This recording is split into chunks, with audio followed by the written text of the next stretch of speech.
SM Store, amanah dalam muamalah. Bismillahirrahmanirrahim. Assalamualaikum warahmatullahi wabarakatuh. Alhamdulillahi rabbil alamin, wabihi nasta'inu ala umuri dunya waddin. Assalatu wassalamu ala ashrafil anbiya'i wal mursalin, Nabiyyina Muhammadin wa ala alihi wa ashabihi ajma'in, amma ba'du. Ikhwati fillah, rahimani wa rahimakumullah. Alhamdulillah, kita kembali bersyukur kepada Allah Subhanahu wa ta'ala, yang mana pada kesempatan pagi hari ini kita kembali dipertemukan oleh Allah Subhanahu wa ta'ala di majelis ilmu yang mulia. Sebuah majelis yang dibacakan ayat-ayat Allah di dalamnya dan dijelaskan sunnah-sunnah Rasulullah sallallahu alaihi wasallam yang mulia. Pada kesempatan kali ini kita akan membahas beberapa tafsir di surat yang ada di juz Amma, yaitu di surat Asy-Syarah, At-Tin dan yang lainnya insyaallah. Insyaallah yang akan kita bahas pertama kali yaitu surat Asy-Syarah, surat yang ke-94, terdiri dari 8 ayat. Surat ini Allah turunkan sesudah Allah Subhanahu wa ta'ala menurunkan surat Ad-Duha. Dan surat ini adalah surat Makkiyah, artinya surat yang diturunkan sebelum hijrahnya Nabi sallallahu alaihi wasallam ke Madinah. Allah Subhanahu wa ta'ala berfirman, A'udzu billahi minasyaitonir rajim. Bismillahirrahmanirrahim. Alam nashrah laka sadrak. Bukankah kami telah melapangkan dadamu, wahai Rasulullah sallallahu alaihi wasallam. Yang dimaksud melapangkan dada di sini adalah dilapangkan dada Rasulullah sallallahu alaihi wasallam untuk menerima syariat Islam, untuk berakhlak mulia dan berbuat kebaikan. Seorang yang Allah Subhanahu wa ta'ala lapangkan dadanya untuk menerima syariat Islam yang mulia, maka itu pertanda bahwasanya orang itu dikehendaki kebaikan oleh Allah Subhanahu wa ta'ala. Sebagaimana Allah Subhanahu wa ta'ala berfirman pada ayat yang lainnya, wa may yurid ayyahdiyahu yashrah sadrahu lil Islam wa man yurid ayyudillahu yaj'al sadrahu dayyqan harajan ka'annama yas'adu fis sama'. Kata Allah Subhanahu wa ta'ala, barang siapa yang Allah kehendaki kebaikan atas seorang hamba, orang itu Allah jadikan menjadi orang yang baik. Yashrah sadrahu lil Islam, maka akan Allah lapangkan dadanya untuk menerima ajaran Islam. Akan tapi sebaliknya, wa may yurid ayyudillahu, barang siapa yang Allah kehendaki kesesatan baginya, yaj'al sadrahu dayyqan harajan ka'annahu yas'adu fis sama'. Maka ketika ditawarkan ajaran Islam, disampaikan ayat-ayat Al-Qur'an, hatinya menjadi sesak dan sempit, seolah-olah dia sedang mendaki ke langit. Dan ini merupakan taufik dari Allah Subhanahu wa ta'ala. Makanya kita perlu bersyukur kepada Allah Subhanahu wa ta'ala, kita dipilih oleh Allah Subhanahu wa ta'ala menjadi orang-orang yang dilapangkan dadanya untuk menerima Islam, dan itu merupakan salah satu tanda bahwa Allah menghendaki kebaikan untuk kita. Kemudian Allah Subhanahu wa ta'ala berfirman, wa wada'na 'anka wizrak, dan kami telah menghilangkan beban darimu, alladzi anqadha dhahrak, yang telah memberatkan punggungmu. Di antara beban manusia adalah beban dosa. Jadi dosa itu memberatkan manusia. Kemudian beban juga, dosa juga akan mendatangkan bala, musibah di kemudian harinya, berdampak pada penyakit dan seterusnya. Maka Nabi sallallahu alaihi wasallam yang mulia itu sudah diampuni dosanya oleh Allah Subhanahu wa ta'ala. Allah katakan wa wada'na 'anka wizrak, dan kami hilangkan darimu wizraka, bebanmu, yaitu dosa-dosamu. Ini sebagai dalil bahwasanya Rasulullah sallallahu alaihi wasallam adalah orang yang sudah diampuni dosanya. Karena beliau tidak punya dosa, maka tempat yang paling layak untuk beliau adalah di surga.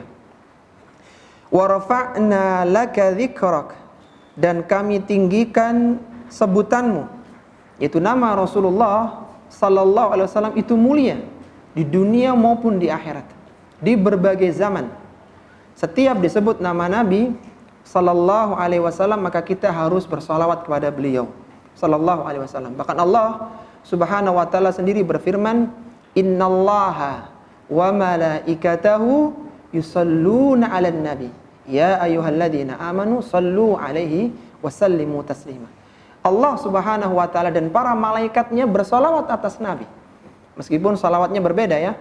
Kalau salawat Allah Subhanahu wa taala atas nabinya, artinya Allah memuji, menyanjung nabinya. Adapun kalau salawat dari malaikat, maka malaikat memohonkan keberkahan untuk Nabi sallallahu alaihi wasallam. Adapun kita bagi orang-orang yang beriman diperintahkan, ya ayyuhalladzina amanu sallu alaihi wa sallimu taslima. Dan setiap salat kita akan baca salawat Ibrahimiyah yang di dalamnya adalah salawat untuk Nabi Muhammad sallallahu alaihi wasallam. Bahkan dikatakan oleh Nabi, orang yang bakhil, orang yang pelit adalah orang yang ketika disebut nama Nabi sallallahu alaihi wasallam maka dia tidak bersalawat atasnya. Al-bakhilu man dzukira indahu falam yusalli alaika. Orang yang bakhil adalah orang yang ketika disebut namamu di sisinya tapi dia tidak bersalawat kepadamu sallallahu alaihi wasallam. Maka nama Nabi yang mulia ini ditinggikan oleh Allah Subhanahu wa taala. Kemudian Allah Subhanahu wa taala berfirman, "Fa inna ma'al usri yusra, inna ma'al usri yusra." Sesungguhnya bersama kesulitan itu ada kemudahan, sesungguhnya bersama kesulitan itu pasti akan ada kemudahan. Pengulangan redaksi ayat di dalam Al-Quran itu diantara bentuk penegasan ya, takkid ya, taukid akan kepastian hal tersebut ya. Disebutkan sekali saja itu tidak mungkin Allah akan memungkirinya, tapi ini bahkan disebutkan 2 kali. Artinya kita sebagai seorang muslim dan muslimah harus meyakini bahwa di dalam kesulitan itu ada kemudahan. Coba perhatikan ayatnya, inna ma'al usri yusra. Allah katakan dengan ma'ah, bersama kesulitan itu ada kemudahan. Jadi bukan kesulitan dulu kemudian kemudahan, tapi di dalam kesulitan itu ada kemudahan, dan itu Allah Subhanahu wa taala mengulanginya 2 kali. Artinya seolah-olah kalau kita boleh terjemahkan secara bebas, sungguh benar-benar di dalam kesulitan itu bersama di dalamnya adalah kemudahan. Jadi bukan setelah kesulitan kemudahan, tapi di dalam kesulitan itu ada kemudahan. Taib. Kalau kita tinjau ayat yang mulia ini di surat Asy-Syarah atau Al-Insyirah pada ayat yang ke-5 dan yang ke-6, kita tinjau dalam sisi bahasa ya. Dan ini mendapatkan faedah tersendiri. Kata al-usri di dalam ayat itu, inna ma'al usri, itu ada alif lamnya. Ya, ada ya. Kemudian kata yusra itu kan enggak ada alif lamnya kan? Nah, itu di dalam bahasa ketika ada alif lamnya itu menunjukkan kata itu ma'rifat. Dan ketika tidak ada alif lamnya maka itu nakirah secara penyebutan bahasa begitu ya. Misalnya begini, apa sih ma'rifat dan nakirah itu? Ma'rifat adalah kata yang sudah tertentu spesifik. Adapun nakirah itu umum sifatnya. Misalnya begini, anak katakan misalnya ra'aitul kitabah. Ra'aitul kitabah, saya melihat buku. Itu alkitab ada alif lamnya. Maka bukunya itu spesifik. Bisa buku tafsir, bisa buku fikih, spesifik lah. Nggak mungkin buku yang nggak dikenal. Berbeda dengan misalnya anak mengatakan ra'aitu kitaban, maka bukunya umum. Jadi orang yang anak ajak bicara tidak paham buku itu apa. Taib.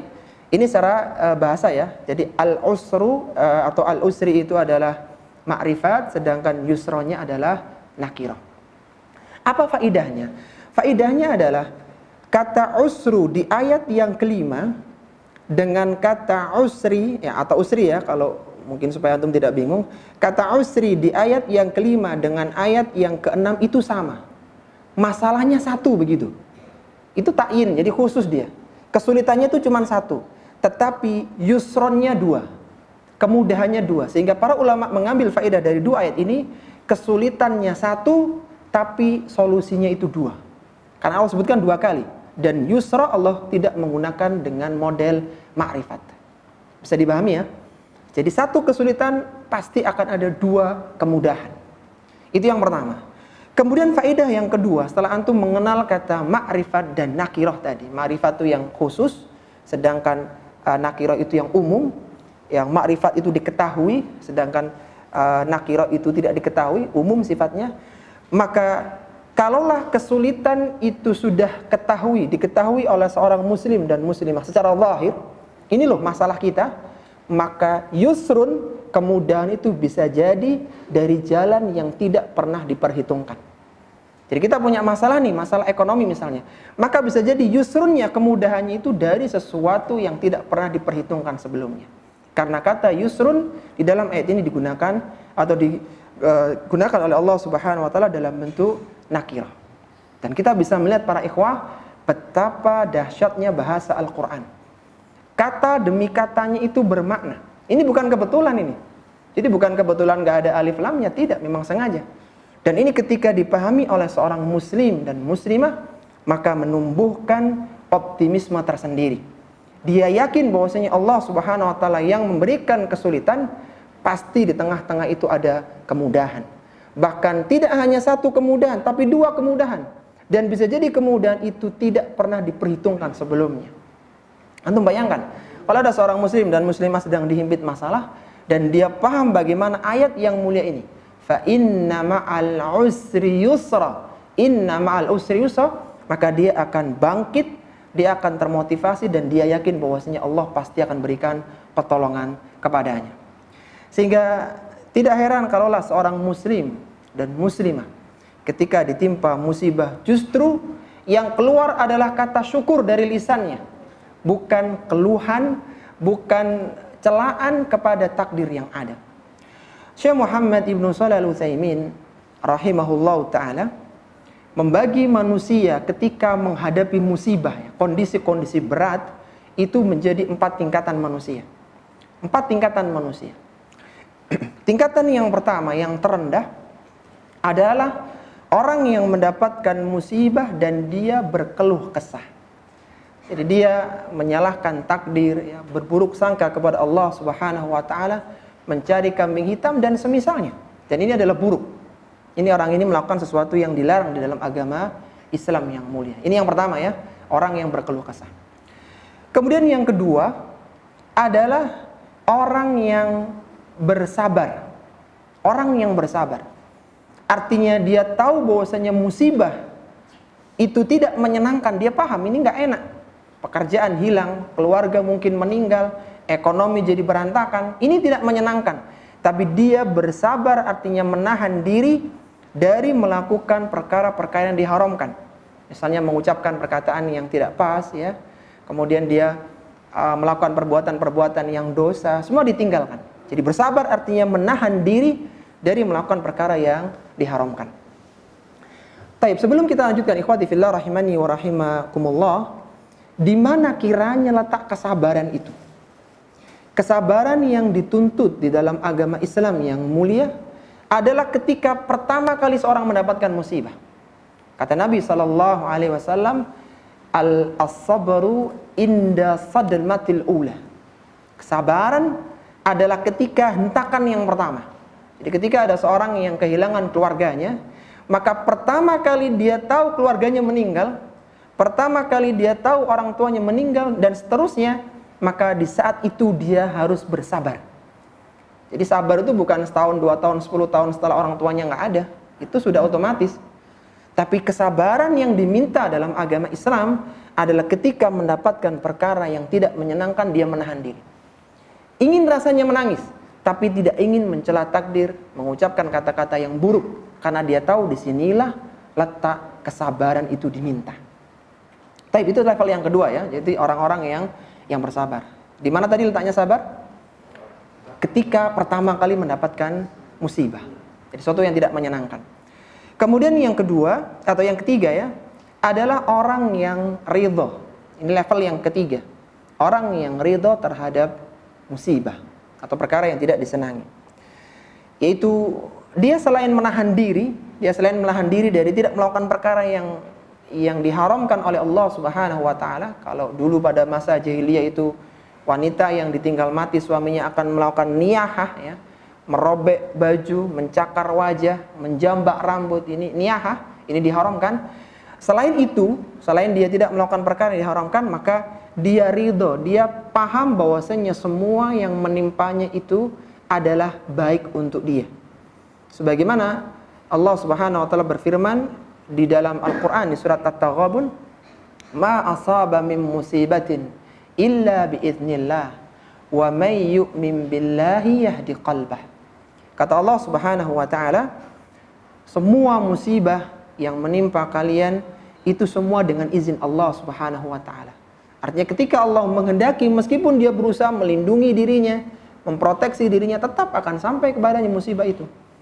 Tapi orang yang beriman, kata Allah, ketika mendapatkan musibah, yahdi qalbahu, Allah akan jadikan hatinya mendapatkan petunjuk. Artinya hatinya itu bersabar ya, tidak bersuudzon kepada Allah Subhanahu wa taala. Jadi dia ridho itu. Dia ridho bahwasanya yang semua ini sudah digariskan oleh Allah Subhanahu wa taala dan di balik musibah akan ada hikmahnya. Baik, kemudian level yang keempat yang tertinggi yaitu orang yang bersyukur. Orang yang bersyukur. Orang yang bersyukur. Jadi orang yang berkeluh kesah yang pertama, orang yang bersabar, kemudian orang yang ridho dan orang yang bersyukur. Muncul pertanyaan, ikhwati fillah rahimani wa rahimakumullah, bagaimana kiranya seorang muslim dan muslimah itu bersyukur ketika mendapatkan. Yang kedua, karena dia meyakini musibah yang dia dapatkan ini akan menghapuskan dosanya dan mengangkat derajatnya di sisi Allah Subhanahu wa taala. Sehingga dia akhirnya bersyukur. Rasulullah sallallahu alaihi wasallam mengajarkan sebuah doa ya. Mengajarkan sebuah doa dalam Sunan Tirmidzi, dalam Sunan At-Tirmidzi, dan hadis ini hasan menurut Al-Imam Al-Albani rahimahullahu taala. Yaitu Rasul menyatakan, apabila seorang melihat orang yang mendapatkan musibah, kemudian orang itu membaca sebuah doa, alhamdulillahilladzi afani mimma ibtalaka bihi wa faddalani ala katsirin mimman khalaqa tafdilan. Apa kata Nabi? Seorang yang melihat orang lain ada kena musibah, kemudian dia membaca doa ini, lam yadurruhu min dzalikal bala, maka dia tidak akan mendapatkan musibah seperti orang yang dia lihat itu. Hadis ini hasan. Jadi mungkin bisa diamalkan ya. Alhamdulillahilladzi afani mimma ibtalaka bihi wa faddalani ala katsirin mimman khalaqa tafdilan. Ya, jadi masalah adalah begini. Misal saja ya, orang itu melihat ada orang lain, orang yang kena musibah itu orang tuanya meninggal begitu. Orang tuanya meninggal. Misal saja ya, dua-duanya meninggal. Bapak dan ibunya meninggal. Kemudian dia baca doa ini. Lalu kemudian dia ternyata juga orang tuanya meninggal, bapaknya. Maka dia meyakini dengan hadis ini, karena hadis ini bisa digunakan sebagai hujjah, bahwa apa yang menimpaku, bapakku meninggal itu masih lebih baik daripada fulan yang bapak ibunya meninggal. Sehingga yang keluar bukanlah keluh kesah kenapa bapakku yang meninggal bukan bapak orang lain, tapi yang muncul adalah alhamdulillah ibuku masih selamat. Sehingga menjadikan orang ini bersyukur terhadap musibah yang dia terima. Atau misalnya ada seorang ibu-ibu, ummahat, dia punya anak bayi kembar, kemudian ketika persalinan anaknya meninggal. Maka ibu yang tahu bahwasanya dua anak yang meninggal sebelum balik akan menjadikan hijab antara dia dan neraka, maka ibu itu yang paham dengan hadis itu ya, dia yakin bahwa itu hadis yang benar dari Rasulullah sallallahu alaihi wasallam, maka keluar dari lisannya bukan sekedar istirja dan penyesalan, tapi yang keluar adalah setelah istirja, innalillahi wa inna ilaihi rajiun, dia akan mengatakan alhamdulillah. Semoga dua anakku yang meninggal sebelum balik menjadi tameng, menjadi tabir antara diriku dengan api neraka, sebagaimana disebutkan dalam hadis yang sahih. Jadi kembali lagi, bagaimana seorang bisa bersyukur terhadap musibah? Karena dia yakin bahwasanya ada orang lain yang lebih parah kondisinya daripada dia, dan dia yakin dengan musibah yang menimpanya itu akan mengangkat derajatnya. Sebagaimana Rasulullah sallallahu alaihi wasallam pernah menyebutkan dalam hadisnya, ma yusibul muslimu min nasabin wala wasabin wala hammin wala adha hatta syaukati yushaquha illa kafarallahu biha min khatayahu. Kata Nabi sallallahu alaihi wasallam, tidaklah ada yang menimpa seorang muslim baik berupa kelelahan, keletihan, gangguan, kegundahan, penyakit dan yang lainnya, hatta syaukati yushaquha, sampai duri yang menusuk kakinya. Jadi duri menusuk kaki tapi enggak sampai berdarah ya, cuma menusuk saja, sakit begitu. Apa kata Nabi? Illa kafarallahu biha min khatayahu, kecuali Allah akan mengampuni dosanya atas sebab tersebut.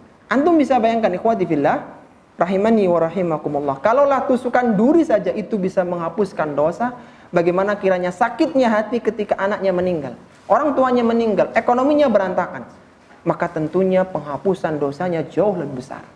Maka bayangkan seorang muslim yang paham seperti ini, bahwa musibah itu justru akan menghapuskan dosa-dosanya, dan ada orang-orang yang lebih parah dari dia, kira-kira dia akan mengucapkan apa?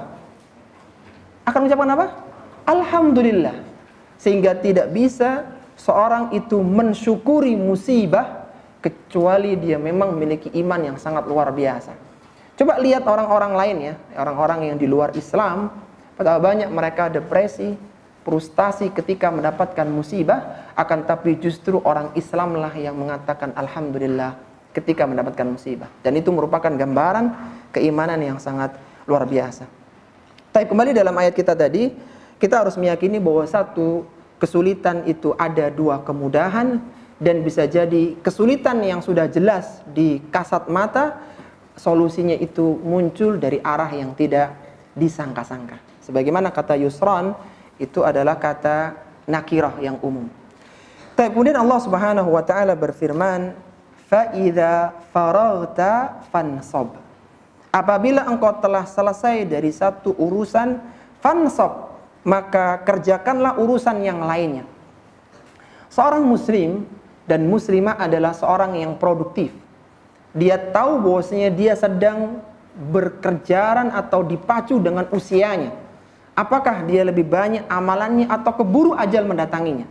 Dia sadar betul bahwasanya dia ini punya usia yang sangat terbatas. Maka seorang muslim yang cerdas, dia tidak ingin waktunya terbuang. Dia berusaha bagaimana waktu itu digunakan secara optimal. Dan Allah katakan di sini, fa idza faraghta. Kalaulah engkau sudah longgar, sudah faragh, sudah mulai agak luang, fansab, maka bersiap-siaplah untuk yang berikutnya. Syekh Muhammad Ibnu Shalih Al-Utsaimin dalam tafsirnya, tafsir Al-Qur'anil Karim, menyebutkan bahwa kalaulah seorang muslim itu telah selesai dari kesibukan dunia, maka hendaknya dia bersiap untuk kesibukan akhiratnya. Kalau dia selesai dari kesibukan akhiratnya, maka dia bergegas untuk kesibukan dunianya. Jadi tidak ada cerita orang muslim itu nganggur bersantai-santai. Lihatlah bagi para salaf dulu bagaimana mereka menggunakan waktunya. Yang sampai Allah gunakan waktu itu sumpah di dalam Al-Qur'an, wal asr innal insana lafi husrin. Demi waktu semua manusia itu di dalam kerugian. Dalam kerugian itu mereka menyia-nyiakan waktunya. Dulu ada salah seorang salaf ya, Amir ya, salah seorang salaf ketika dia berangkat ke masjid ya, kemudian ada orang yang sedang duduk santai di pinggir jalan. Wahai Amir, duduklah sebentar sama kita, ya ngobrol sebentar lah. Apa kata dia? Tahan matahari untuk tidak berjalan, niscaya aku akan duduk bersama kalian. Artinya aku lagi berpacu dengan usiaku. Apakah aku banyak melakukan amalan kebaikan ataukah terburu ajal mendatangiku? Dan betapa banyak penyesalan orang-orang di akhirat ketika mereka melihat datangnya neraka jahanam di arasatil qiyamah. Apa mereka katakan? Ya laitani qaddamtu li hayati. Dalam surat Al-Fajr, seandainya aku mempersiapkan bekal untuk kehidupanku saat ini. Padahal kehidupan kita di dunia ini yang 60, 70, 80, bahkan 100 tahun, itu ketika dibandingkan dengan panjangnya kehidupan di akhirat hanyalah seperti waktu duha sampai waktu zuhur, atau kalau tidak seperti waktu zuhur sampai waktu asar. Sebagaimana kata Allah dalam surat An-Nazi'at, ka'annahum yauma yarawnaha lam yalbathu illa 'ashiyatan aw duhaha. Mereka tidak melihat kehidupan dunia setelah mereka bangun di kehidupan akhirat, maka mereka tidak hidup, katanya kami tidak hidup di dunia illa 'ashiyah, yaitu waktu antara zuhur dengan asar, au duhaha, atau waktu antara duha dengan zuhur, seperti waktu kita sekarang. Ini di kehidupan akhirat itu seperti itu. Yang menjadi pertanyaan adalah waktu yang sangat singkat itu. Belum lagi terpotong tidur yang 6-8 jam ya, sepertiga usia kita habis untuk tidur. Kemudian belum lagi kemaksiatan yang dilakukan. Waktu yang ada diisi dengan santai-santai. Sehingga para salaf dulu, diantaranya Abdullah bin Mas'ud beliau pernah mengatakan, seorang sahabat yang wafat tahun 32 Hijriah di Madinah, inni la ubghidur rajula an arahu farighan laisa fi syai'in min amalid dunya wala fi amalil akhirah.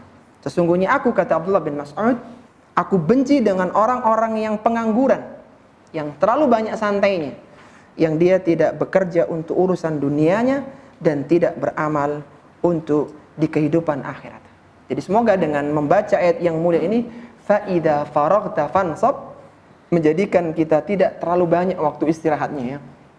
Jadi Rasulullah dulu ketika lelah, ketika capek, istirahatnya itu bukan dengan nongkrong ya, dengan duduk santai. Tapi kata Rasulullah, ya Bilal, arihna bis shalah. Wahai Bilal, istirahatkanlah kami dengan salat. Jadi istirahatnya itu ibadah begitu. Kalau kita kan mungkin masih jalan-jalan ya, masih jalan-jalan sebentar ya. Tapi ala kulli hal, yang jelas jangan sampai banyak usia yang waktu yang terbuang hanya untuk bersantai-santai. Fa idza faraghta fansab. Apabila telah selesai, maka segera kita bergegas. Kemudian wa ila rabbika farghab, dan kepada Rabbmu hendaknya engkau berharap. Kita sebagai manusia ini hanya berusaha ya, baik itu dalam urusan dunia ataupun dalam urusan akhirat. Artinya bisa jadi apa yang kita lakukan itu tidak mendatangkan seperti yang kita harapkan. Jadi di luar ekspektasi. Kita udah kerja keras banting tulang, untungnya ternyata nggak seberapa begitu.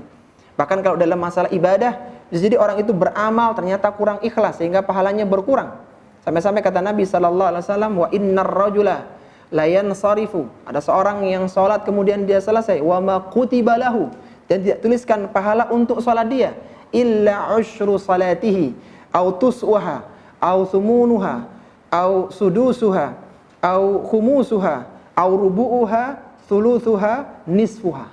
Jadi tidak tulis baginya kecuali pahala 1/10, 1/9, 1/8, 1/7, 1/6, 1/5, 1/4 sampai setengahnya. Ini pahala sholat dia.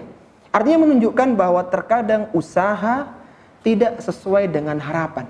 Maka dikatakan dalam ayat ini, wa ila rabbika farghab. Kepada Rabbmu engkau menggantungkan harapan. Yang penting kita sudah berusaha, kita sudah bekerja, maka kita tawakal kepada Allah Subhanahu wa ta'ala. Di dalam masalah ibadah ya, di dalam masalah ibadah, kalau tadi masalah dunia itu masuk dalam ayat ini, maka seorang muslim dan muslimah hendaknya senantiasa memohon pertolongan kepada Allah Subhanahu wa ta'ala sebelum beramal dan setelah beramal. Karena kita bisa melangkah di majelis ilmu ini hanya dengan taufik dari Allah Subhanahu wa ta'ala. Buktinya apa? Betapa banyak orang yang lebih longgar dari kita, yang lebih sehat kesehatannya dari kita, tapi tidak diberikan kemudahan, tidak dibukakan hatinya untuk hadir di majelis ilmu yang mulia. Betapa banyak orang yang lebih luang waktunya tapi tidak menyempatkan diri untuk hadir di majelis ilmu. Karena itu ibadah ini merupakan taufik dari Allah Subhanahu wa ta'ala. Seorang bisa melakukan salat duha, dia bisa berpuasa, bersedekah, semuanya taufik dari Allah. Maka kata Syekh Muhammad Ibn Shalih Al-Utsaimin, kun ma'allahi azza wa jalla qabla al-amal wa ba'dal amal. Jadilah engkau senantiasa bersama Allah Subhanahu wa ta'ala ketika sebelum beramal dan setelah beramal. Apa maksudnya? Qabla al-amal kun ma'allahi tasta'inu azza wa jalla. Sebelum beramal mohon pertolongan kepada Allah. Kadang sudah niat ya pengen bangun qiyamul lail tapi kesiangan. sudah niat ingin sholat duha, subhanallah kesibukan luar biasa, jadi nggak sempat untuk sholat duha. Kita mohon kepada Allah, ya Allah mudahkanlah untuk bangun malam, ya Allah mudahkanlah untuk sholat duha dan yang semisalnya. Kita butuh pertolongan kepada Allah. Wa ba'dahu tarju minhu thawabah. Dan setelah beramal, kita mohon kepada Allah pahala. Karena betapa banyak orang yang telah melakukan amal salih, dia tidak mendapatkan pahalanya. Bisa jadi karena dia tidak ikhlas, atau bisa jadi dia itu sudah beramal dan ikhlas, tapi dihancurkan dengan riya, sum'ah, atau bahkan kesyirikan. Jadi itu semua merusak amalan. Jadi kita perlu mohon kepada Allah pertolongan ketika sebelum beramal dan setelah beramal. Taib ini ikhwati fillah rahimani wa rahimakumullah, secara sederhana ya tafsir dari surat Asy-Syarah. Sekarang kita masuk pada surat At-Tin. Surat At-Tin, surat yang ke-95, terdiri dari 8 ayat, diturunkan sesudah surat Al-Buruj, dan ini termasuk jajaran surat-surat Makkiyah. Taib. Di antara ciri surat-surat Makkiyah, surat Makkiyah itu apa sih? Surat yang diturunkan sebelum hijrahnya Nabi SAW ke Madinah. Di antara ciri-ciri surat Makkiyah, di antaranya ya, ada 2 cirinya. Yang pertama, diawali dengan al-huruful muqata'ah. Huruf yang terputus-putus. Seperti alif, lam, mim. Alif, lam, ra. Kaf, ha, ya, ain, sad. Nun, qaf, dan semisalnya. Itu di antara tandanya. Jadi kalau ada surat itu diawali dengan huruf-huruf muqata'ah seperti itu di antara ciri surat Makkiyah. Meskipun di dalam surat Makkiyah itu terkadang ada 1-2 ayat madaniyah, itu tidak masalah. Karena turunnya ayat dulu itu nggak langsung satu surat, tapi sesuai dengan keadaan kaum waktu itu. Taib, di antara ciri yang kedua adalah surat itu diawali dengan qasam, dengan sumpah. Di antaranya seperti wal asri, wad duha. Di antaranya adalah wattini wazaitun. Di antara diawali dengan sumpah seperti demi buah tin dan buah zaitun. Baik, muncul pertanyaan, kenapa kiranya Allah Subhanahu wa taala mengawali surat-surat Makkiyah dengan al-huruful muqata'ah atau dengan sumpah? Nah, itu pertanyaan begitu. Kenapa kok pola-pola surat Makkiyah itu begitu awalnya? Jawabannya adalah ketika awal-awal Rasulullah sallallahu alaihi wasallam diutus, maka orang-orang Arab ini mendustakan Nabi SAW. Bahkan disebutkan dalam surat An-Naba, itu merupakan berita besar, berita yang viral, yang menggemparkan kota Makkah. Maka di antara tafsiran amma yatasaalun anin naba'il azim, mereka saling bertanya-tanya tentang naba'ul azim, tentang berita besar yang menggemparkan Makkah.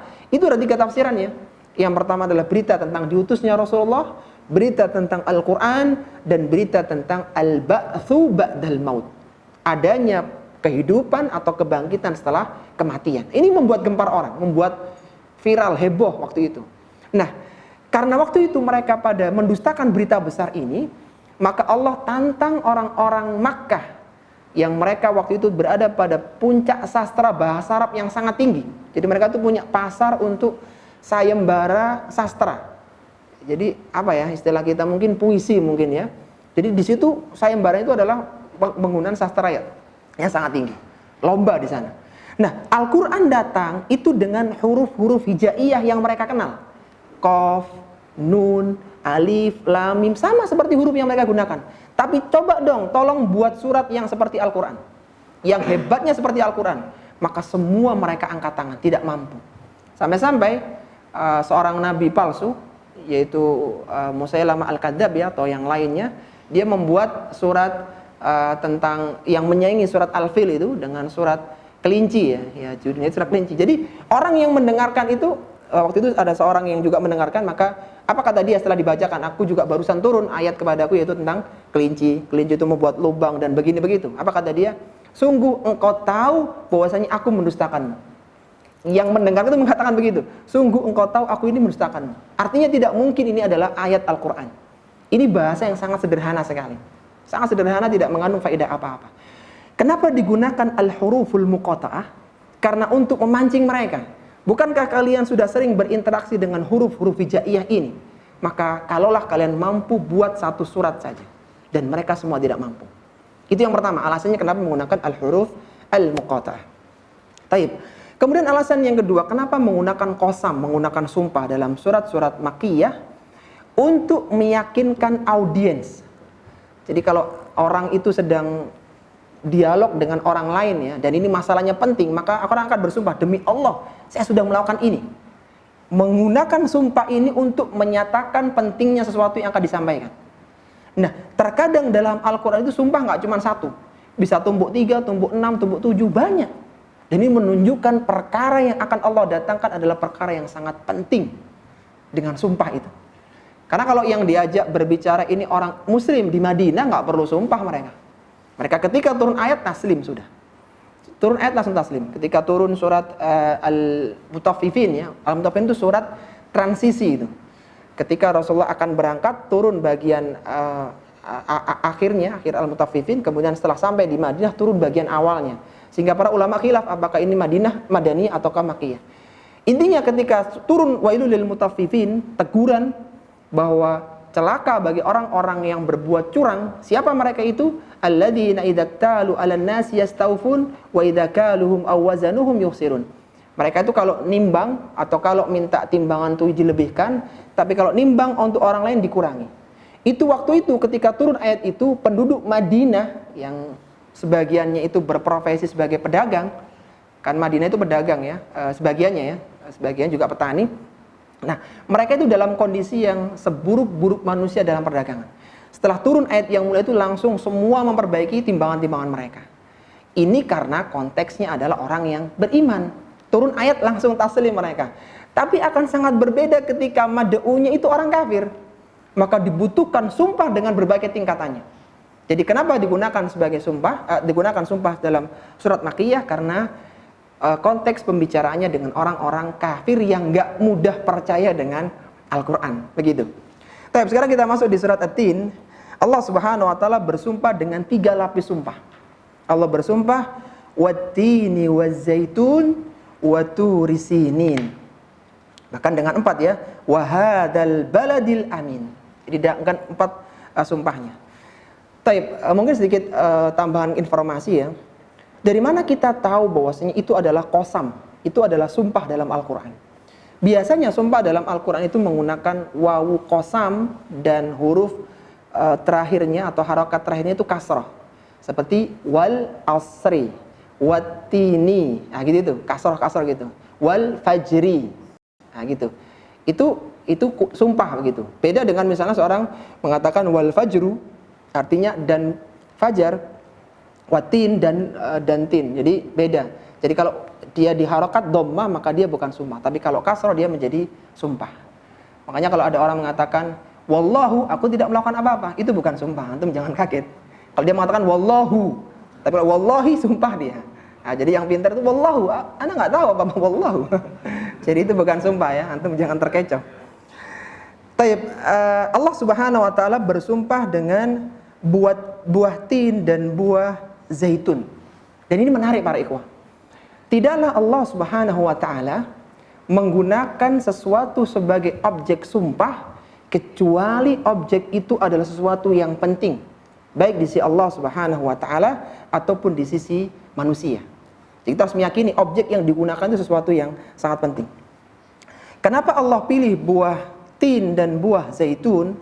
Karena buah tin ini itu buah yang selain juga mengandung gizi yang tinggi ya, zaitun juga mengandung gizi yang tinggi, itu juga bisa digunakan sebagai obat. Jadi banyak manfaat untuk manusia buah tin dan buah zaitun ini.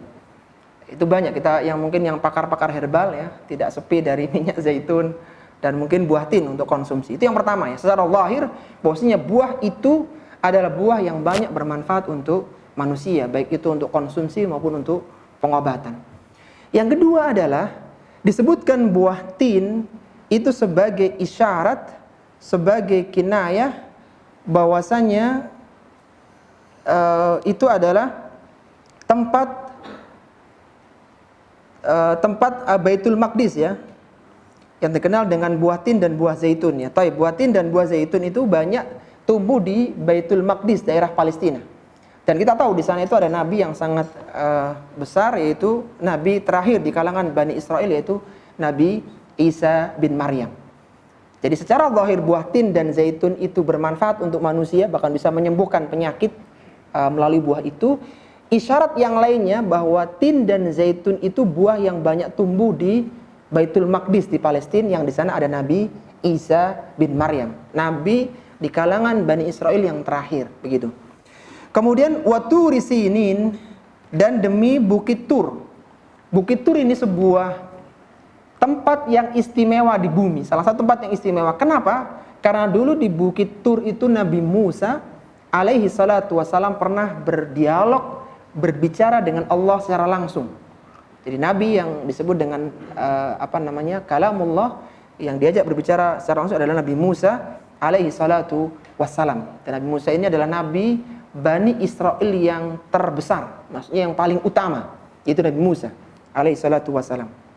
Jadi selain bersumpah dengan tempat Bukit Tur yang utama, juga mengandung isyarat bahwa di sana ada Nabi Musa. Kemudian yang ketiga, wahadal baladil amin, dan ini adalah tempat Mekah yang aman. Di Mekah adalah tempat yang sangat utama, terutama bagi kaum muslimin, dan di sana ada diutusnya Rasulullah Muhammad sallallahu alaihi wasallam. Jadi kalau kita renungkan 3 sumpah tadi ya, ada sumpah dengan tin dan zaitun yang mewakili Baitul Maqdis, Nabi Isa. Kemudian ada juga Turi Sinin, tempatnya Nabi Musa. Kemudian ada wahadal baladil amin, yaitu kota Mekah ya. Mekah itu nggak pernah terjadi gejolak kecuali ketika Fathu Mekah. Itu Rasulullah tidak boleh melakukan peperangan kecuali Fathu Mekah saja. Itu pun sebentar sekali. Karena tempat yang aman, nggak boleh ada pertumpahan darah di sana. Yang merupakan isyarat untuk Nabi Muhammad sallallahu alaihi wasallam. Dan ini menunjukkan bahwa tempat-tempat itu adalah tempat-tempat yang utama untuk perbaikan manusia. Untuk perbaikan manusia. Taib, untuk apa Allah Subhanahu wa taala bersumpah dengan 3 atau 4 lapis sumpah ini? Hanya untuk mengatakan laqad khalaqnal insana fi ahsani taqwim. Hanya untuk mengatakan bahwasanya manusia adalah makhluk yang sebaik-baik bentuk. Itu Allah awali dengan sumpah yang demikian luar biasanya. Jadi sampai Abu Hurairah radhiyallahu taala mengatakan bahwasannya sebagian manusia itu lebih utama daripada malaikat.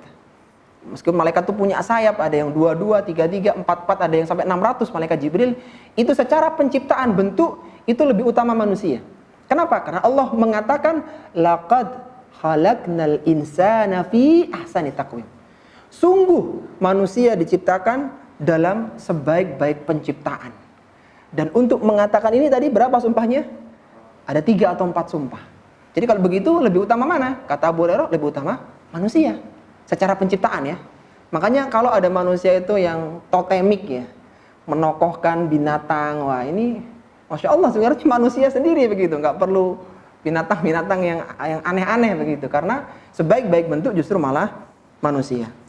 Taib, setelah Allah menyebutkan bahwasanya manusia adalah sebaik-baik penciptaan ya, karena manusia itu bisa berbicara ya, bisa anggota badannya serasi, bisa mengatur dan seterusnya ya. Maka Allah mengatakan tsumma radadnahu asfala safilin. Kemudian kami akan kembalikan dia serendah-rendahnya di asfala safilin.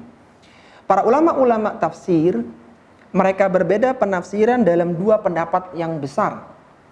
Yang pertama, pendapat mengatakan bahwa manusia meskipun dia sebaik-baik penciptaan, maka pada saatnya manusia akan menjadi rendah dengan usia yang senja, dengan sepuh, dengan pikun dan seterusnya. Itu asfala safilin menurut sebagian mufassirin. Ya, setampan-tampannya itu pada saat juga akan semakin tua lah begitu, mudahnya begitu. Taib, itu pendapat pertama ya, bahwa asfala safilin diartikan dengan masa tua, masa senja. Adapun pendapat yang kedua, bahwa manusia yang dibekali dengan bekal yang sedemikian itu, bahkan dikatakan sebagai sebaik-baik penciptaan, itu akan direndahkan atau akan diletakkan di asfala safilin, yaitu dimasukkan ke dalam neraka karena kemaksiatan yang dia lakukan. Dan ini lebih cocok dengan ayat setelahnya nantinya. Jadi tidak semua itu orang merasakan asfala safilin, karena asfala safilin itu adalah neraka, tapi hanya sebagian orang-orang tertentu yang tidak menggunakan kemampuannya. illal ladzina amanu, ini tepat sebagai untuk ayat yang berikutnya, illal ladzina amanu wa amilus salihati falahum ajrun ghairu mamnun. Siapa yang tidak diletakkan di asfala safilin tafsirannya neraka tadi, yaitu orang-orang yang beriman dan melakukan amal salih, maka mereka akan diberikan pahala yang tidak terputus. Jadi seolah-olah Allah mengatakan begini para ikhwah, bukankah manusia ini sudah diciptakan dalam bentuk yang sedemikian rupa? Bahkan untuk mengatakan itu Allah bersumpah dengan 3 atau 4 lapis sumpahnya. Ketika manusia ini melakukan keburukan, kemaksiatan, maka dia akan dihukum dengan serendah-rendah tempat, yaitu di asfala safilin. Akan tapi ketika orang itu mengisi hari-harinya dengan keimanan dan amal salih, maka baginya adalah pahala yang tidak terputus. Bagaimana sudah kita bahas dalam pertemuan sebelumnya ya. Jadi kata iman dan amal salih itu, kalau dia disebutkan sendirian maka mencakup yang lain, tapi ketika disebutkan dua-duanya maka maknanya berbeda. Iman lebih cenderung pada keyakinan, i'tiqad, sedangkan amal salih itu adalah perbuatannya, implementasi dari iman. Jadi seorang yang beriman tuh ya sedekah, sholat, puasa, zakat, itu namanya amal salih, amal salih. Taib, dan kami cenderung mendapat ini ya, bahwa asfala safilin itu bukan tua maksudnya, tapi ya dosa, kemaksiatan. Sehingga tidak selayaknya manusia yang mulia, yang utama itu tergelincir dalam dosa dan kemaksiatan. Fama yukadzibuka ba'du biddin, apakah yang menyebabkanmu mendustakan hari pembalasan sesudah adanya penjelasan tersebut ya. Kebanyakan manusia itu tergelincir dalam dosa dan kemaksiatan karena ketidakberimanannya atau lemahnya iman tentang hari kebangkitan. Ketika seorang yakin bahwasanya dosanya hari ini akan dihisab oleh Allah Subhanahu wa taala, kemaksiatannya akan dimintai pertanggungjawaban, maka dia akan mengurungkan niatnya atau minimal mengurangi kadar dosanya. Tapi ketika seorang itu tidak percaya dengan hari pembalasan, dia meyakini hidup hanya di dunia, maka itu yang akan mendorongnya untuk melakukan berbagai macam kemungkaran dan keburukan. Alaihissallahu biahkamil hakimin, dan bukanlah Allah adalah hakim yang seadil-adilnya. Artinya kalau orang melakukan kebaikan akan diberikan balasannya, kalau orang melakukan keburukan maka akan dibalas keburukan pula. Taib, ayat yang terakhir ini ikhwati billah, alaihissallahu biahkamil hakimin, sebenarnya ini merupakan bantahan bagi orang-orang ateis, orang-orang yang tidak percaya adanya Tuhan, tidak percaya adanya pencipta. Kenapa? Kalaulah semua orang di dunia ini dibiarkan ya, yang melakukan keburukan, yang ngambil barang orang, yang membunuh itu tidak dihakimi, lalu berarti nggak adil dong. Kasihan orang-orang yang terzalimi, yang lemah, yang mereka nggak mampu membalas. Padahal miskin kaya itu takdir begitu. Kan siapa sih yang mau lahir jadi orang miskin ya, jadi orang yang cacat, kan nggak mau. Tapi itu kan semua takdir.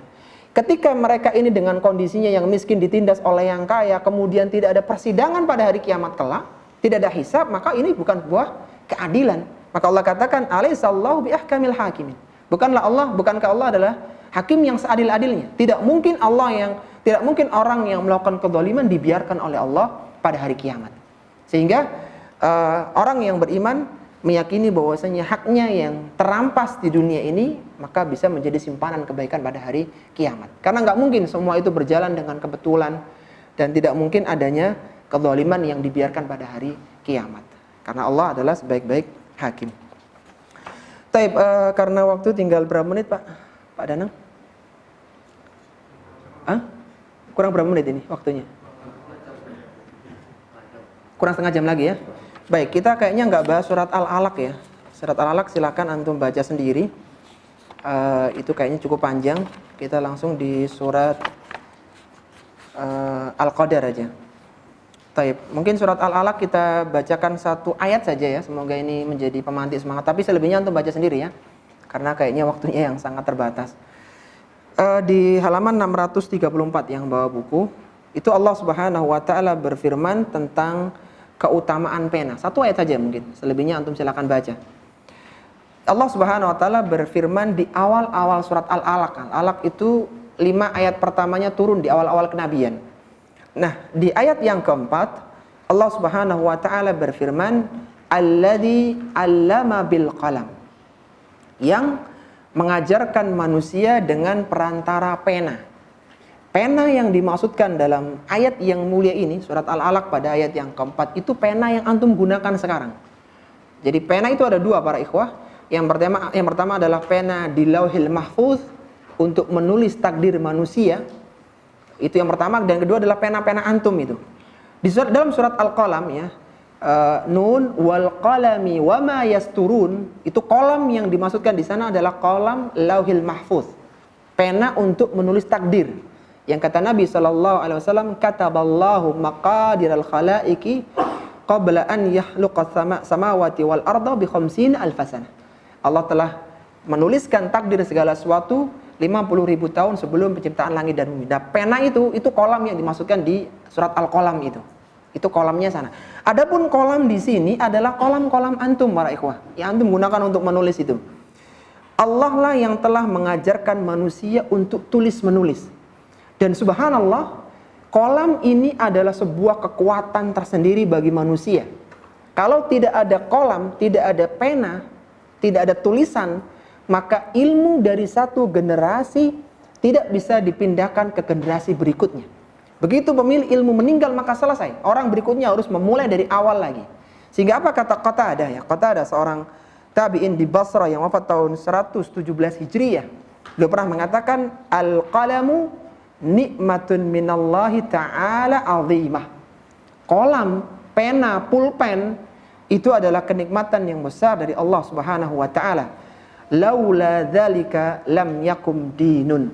Seandainya tanpa ada kolam, niscaya agama ini tidak akan pernah tegak.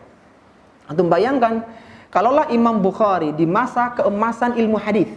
Beliau itu hidup di masa keemasan ilmu hadis. Artinya banyak orang yang tahu hadis. Banyak orang yang tahu hadis. Itu beliau tidak berinisiatif untuk menulis Sahih Bukhari dengan berbagai alasannya ya, karena nggak ada perintah dari raja waktu itu, atau ya siapa yang akan baca kitab hadis ana kalau semua sudah pada tahu. Intinya Bukhari tidak mau nulis hadisnya, dia hanya menghafal, maka tidak akan keluar Sahihul Bukhari, nggak akan keluar Fathul Bari sebagai syarah Sahih Bukhari yang 25 tahun Ibnu Hajar menulisnya itu, tidak akan keluar ringkasan Sahih Bukhari, nggak akan keluar Arba'in An-Nawawi dan turunan-turunan di bawahnya. Salah saya cerita.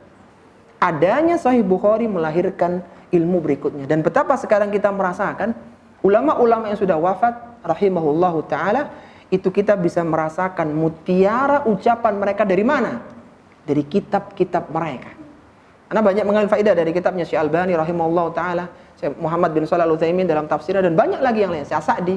Itu kita bisa merasakan. Jadi seolah-olah para masyayikh itu masih ada di tengah-tengah kita bersama tulisan-tulisan mereka. Sehingga melalui pena berbagai ilmu akan terpelihara, terjaga, dan sebagai pengganti lisan manusia, sehingga tulisan ini akan mengikat ilmu. Makanya kata Nabi SAW, qayyidul ilma bil kitab. Ikatlah ilmu dengan tulisan. Dulu Abu Hurairah itu, beliau ini kan sahabat yang paling banyak meriwayatkan hadis ya. Apa beliau katakan? Tidak ada yang bisa mengalahkanku dalam hadis kecuali Abdullah bin Amr bin Al-As. Kenapa? Karena aku tidak menulis tapi dia menulis. Karena Abdullah bin Amr ini orang yang menguasai bahasa Persia di antaranya. Jadi pintar memang, suka menulis Abdullah bin Amr bin Al-As radhiyallahu taala anhuma. Nah, dari ayat yang mulia ini ikhwati fillah rahimani wa rahimakumullah, alladzi 'allama bil qalam. Satu ayat saja ya. Itu ana yakin bahwasanya secanggih apapun dunia, maka tulisan tidak akan pernah lepas dari kehidupan manusia. Canggih apapun sudah, mau pakai ketikan, tapi tetap tulisan itu ada. Karena apa? Alladzi 'allama bil qalam. Allah lah yang mengajari manusia untuk menulis dengan pena, dengan tulis menulis. Ya mungkin penanya kalau sekarang pakai ketikan ya, baru keluar nanti ketika sudah di print. Tapi semua itu dengan tulisan. Maka tolong mulai sekarang antum biasakan menulis, dan jangan antum tulis kecuali sesuatu yang bermanfaat, karena tulisan itu akan menjadi hujjah untuk kita atau naudzubillah menjadi pemberat keburukan kita. Naudzubillah min dzalik. Jadi hati-hati dalam menulis dan manfaatkan tulisan sebagai pengikat ilmu. Tapi mungkin itu kayaknya, silakan yang lainnya dibaca sendiri karena cukup panjang surat Al-Alaq ini. Kita langsung masuk di surat Al-Qadar ya.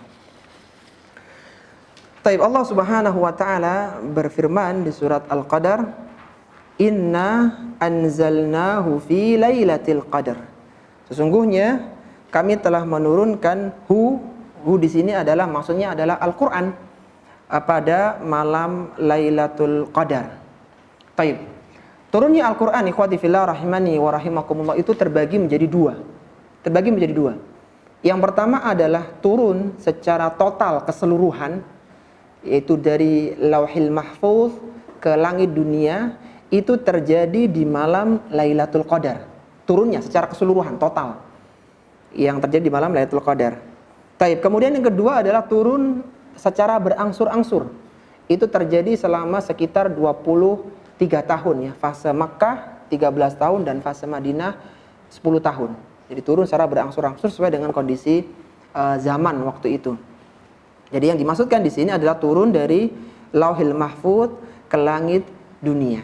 Jadi kapan turunnya Al-Quran dari Lauhil Mahfuz ke langit dunia? Kapan? Lailatul Qadar. Lailatul Qadar itu kapan terjadinya? Di bulan Ramadan. Tanggalnya tanggal berapa? Antara 21 sampai tanggal 30 ya. Jadi anda tahu sendiri lah ya kapan waktu kira-kira turunnya Al-Quran gitu kan. Taib. Itu yang pertama. Kemudian yang kedua, Allah Subhanahu wa taala berfirman, "Wa ma adraka ma Lailatul Qadri." Dan tahukah engkau apakah Lailatul Qadar itu? Ketika Al-Qur'an ini datang dengan kata wa ma adraka dan tahukah engkau, maka biasanya akan ada penjelasan tentang pertanyaan yang ditanyakan itu. Ini berbeda ketika sighatnya itu menggunakan wa ma yudrika. Ketika nanti wa ma yudrika, maka Allah tidak akan memberikan jawaban. Wa ma adraka dengan wa ma yudrika ini secara bahasa sama para ikhwah. Apakah engkau tahu begitu? Cuman kalau adraka ini pakai fi'il madhi, bentuk lampau. Kalau wa ma yudrika ini fi'il mudhari, sekarang atau yang akan datang, future atau present ya kalau sekarang itu. Sebagaimana kata Qatadah ya, kata Ibnu Uyainah, maksud ana Ibnu Uyainah seorang tabi'ut tabi'in di Makkah yang wafat tahun 198 Hijriah. Beliau pernah mengatakan, "Maka fil Qur'ani ma adraka faqad a'lamahu." Jika Allah menyebutkan dalam Al-Qur'an dengan pertanyaan ma adraka seperti dalam surat Al-Qadar ini, faqad a'lamahu, maka Allah akan jelaskan nanti apa yang ditanyakan itu. Wa maqala wa ma yudrika. Sedangkan ketika Allah menggunakan wa ma yudrika fa innahu lam yu'limhu, maka ketahuilah Allah tidak akan menjelaskan tentang perkara yang ditanyakan itu. Contohnya misalnya dalam Al-Qur'an, wa ma yudrika la'alla as-sa'ata takunu qaribah. Apakah engkau tahu bahwasanya kiamat itu sangat dekat? Dekatnya kurang setahun, kurang 10 hari, kurang 10 jam. Nah, itu enggak akan dijelasin sama Allah karena menggunakan kata yudrika. Nah, wa ma adraka ma Lailatul Qadar ini akan Allah jelaskan nanti. Dan pertanyaan ini menunjukkan tentang besarnya keutamaan yang ditanyakan. Jadi kadang pertanyaan itu digunakan bukan karena orang tidak tahu, tapi ya selain itu juga ya, tapi yang lebih utama adalah untuk mengambil perhatian tentang apa yang ditanyakan. Misalnya, tahukah kita tentang kisah begini begitu? Ya kadang orang sudah tahu, tapi ketika disebutkan dengan tahukah kamu, tahukah engkau, tahukah kita, itu orang semakin memokuskan perhatiannya dengan apa yang akan dibawakan setelahnya. Dan Allah Subhanahu wa taala menjelaskan Lailatul Qadri khairun min alfi syahrin. Bahwasanya Lailatul Qadar itu lebih baik daripada 1000 bulan. Jadi Lailatul Qadar itu lebih baik daripada 1000 bulan. Makanya ditanyakan oleh Allah, wa ma adraka ma Lailatul Qadar. Baik, yang dimaksud dengan 1000 bulan maksudnya adalah amalan ketika Lailatul Qadar terjadi itu pahalanya lebih baik daripada 1000 bulan yang tidak ada Lailatul Qadarnya. Jadi 1000 bulan itu kalau kita ngitung sekitar 80-an tahun. Jadi beramal ketika malam itu pahalanya lebih baik di malam-malam yang nggak ada Lailatul Qadarnya begitu. Jadi misalnya 80 tahun itu nggak terjadi Lailatul Qadar atau orang nggak dapat Lailatul Qadar, itu masih lebih baik orang beribadah di malam itu dan dapat Lailatul Qadar. Lebih baik, lebih utama. Jadi nggak cuma sama ya, lebih baik ya. Padahal kadang usia manusia cuma 70, 50 ya, 80 itu jarang ya. 80 pun kepotong tidur ya, kepotong yang lainnya. Taib. Maka apa yang terjadi di malam Lailatul Qadar itu? Ketika Lailatul Qadar ini Allah Subhanahu wa taala ini merincikan takdir seluruh makhluk. Ketika Lailatul Qadar di bulan Ramadan di malam 10 terakhir, itu Allah merincikan takdir seluruh makhluk. Takdir kan dibagi menjadi 4 penulisan ya. Ada yang pertama adalah kitabah azaliyah yang terjadi 50.000 tahun sebelum penciptaan langit dan bumi. Yang kedua ada kitabah umriyah yang terjadi sekali seumur hidup ketika seorang berada di rahim ibunya 120 hari itu. Yang ketiga adalah kitabah hauliyah yang terjadi pada malam Lailatul Qadar, dan yang keempat adalah kitabah yaumiyah, yaitu takdir di harian. Nah, untuk takdir hauliyah kata Al-Hafidz Ibnu Katsir rahimahullahu taala ketika menafsirkan firman Allah dalam surat Ad-Dukhan, surat yang ke-44 di ayat yang keempat, fiha yufraku kullu amrin hakim. Kata Al-Hafidz Ibnu Katsir, ai fi lailatul qadri yufassalu minal lauhil mahfudzi ila katbati amrus sanah wa ma yakunu fiha minal ajal wal arzak wa ma yakunu fiha ila akhirih. Ketika Lailatul Qadar, kata Al-Hafidz Ibnu Katsir rahimahullahu taala, Allah merincikan takdir di Lauhul Mahfuz ke takdir tahunan. Kemudian Allah akan tuliskan ketika itu rizkinya, ajalnya, siapa yang akan mati di tahun ini, semuanya sampai selesai di Lailatul Qadar tahun depan. Jadi setahun sudah Allah tentukan yang akan meninggal, rizki dan seterusnya. Taib, oleh karena itu, karena demikian besarnya Lailatul Qadar, maka Rasulullah Sallallahu Alaihi Wasallam itu senantiasa memerintahkan umatnya untuk mencari Lailatul Qadar. Kata Nabi, taharrau Lailatul Qadri fil witri minal ashril awakhiri min Ramadan. Carilah Lailatul Qadar pada malam-malam ganjil di 10 terakhir bulan Ramadan. Jadi keutamanya besar. Jadi seperti beribadah atau lebih baik daripada beribadah selama 1000 bulan atau 80 tahun. Tapi di antara keutamaannya ya, selain di antara amalan yang bisa dilakukan di situ adalah qiyamul lail atau salat malam ya. Kata Nabi, man qama lailatal qadri imanan wa ihtisaban ghufira lahu ma taqaddama min dzambi. Barang siapa yang melakukan salat ketika itikaf enggak ke masjid nanti, malah enggak itikaf, enggak ada keutamaan khusus. Jadi kalau ada muslim yang enggak tertarik ini perlu diperbaiki. Maka Rasul mengancam, faman hurima khairaha faqad hurim. Barang siapa yang Allah haramkan kebaikan malam itu enggak terbertik untuk mencari, ini masalah. Ini masalah karena dia diharamkan dari semua kebaikan yang ada. Bahkan Syekhul Islam Ibnu Taimiyah ketika ditanya ya, mana yang lebih utama antara Ramadan, antara 10 terakhir Ramadan dengan 10 awal di bulan Dzulhijjah, yang kalau orang itu keluar atau melakukan amal salih maka lebih baik daripada jihad jalan Allah itu. Kata Syekhul Islam Ibnu Taimiyah, untuk siang harinya yang utama itu 10 hari pertama di bulan Dzulhijjah, adapun untuk malam harinya yang utama adalah 10 terakhir di bulan Ramadan. Artinya di waktu-waktu utama, kalau seorang tidak tertarik untuk melakukan kebaikan maka wal iyadzu billah ya, naudzubillah min dzalik. Taib, yang berikutnya, tanazzalul malaikatu warruhu fiha biizni rabbihim min kulli amr.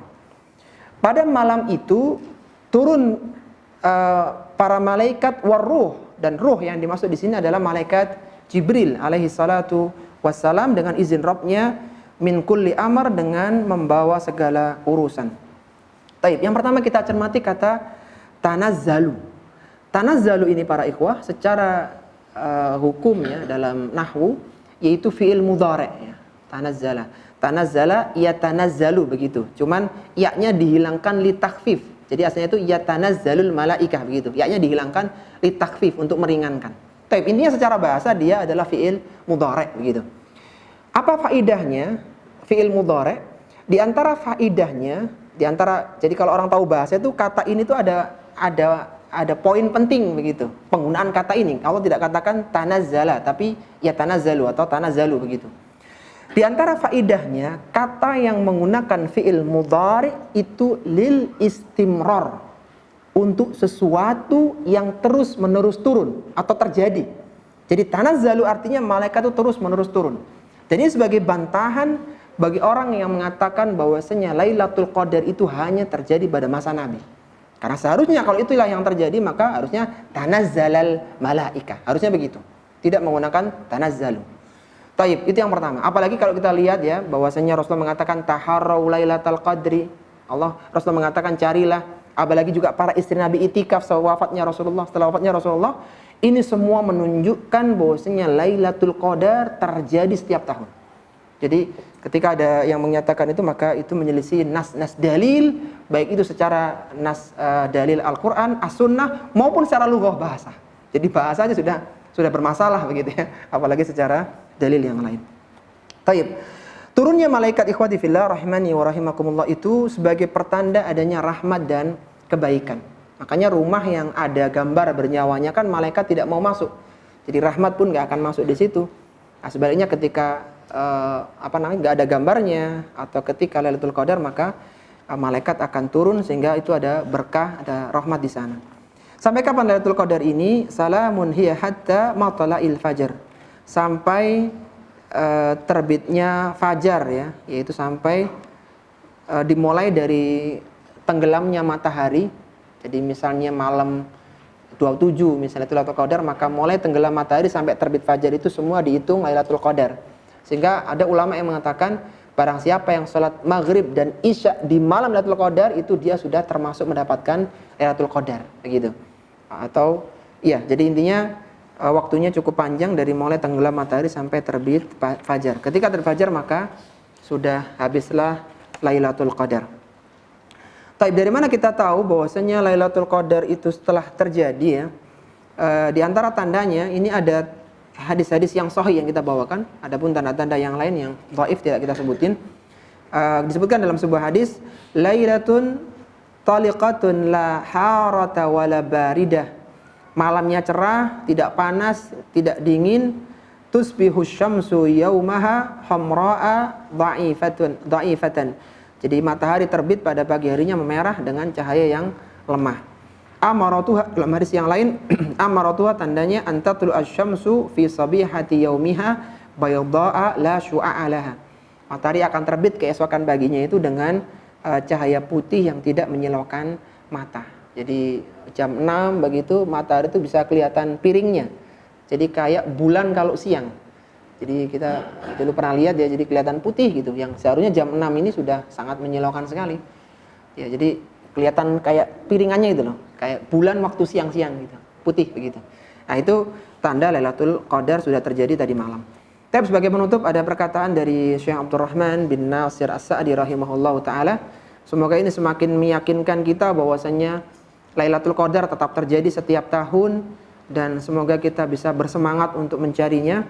Kata Syekh As-Sa'di rahimahullahu taala, hiya baqiyatun fi kulli sanah ila qiyamis sa'ah. Lailatul Qadar akan terus terjadi setiap tahunnya sampai datangnya hari kiamat.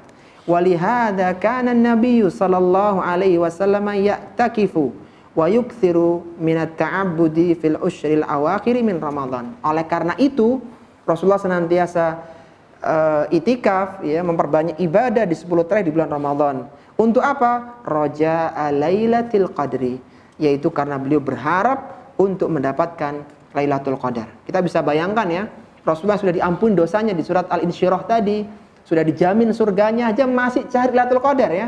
Apalagi yang enggak selevel, enggak setingkat dengan Nabi. Seharusnya lebih semangat mempersiapkan diri untuk mencari Lailatul Qadar. Tapi ini para ikhwah rahimani wa rahimakumullah yang bisa kita bahas pada kesempatan kali ini. Kalau ada hal yang ingin didiskusikan, dipersilahkan. Wassallallahu ala nabiyyina Muhammadin wa ala alihi wa sahbihi wasallam.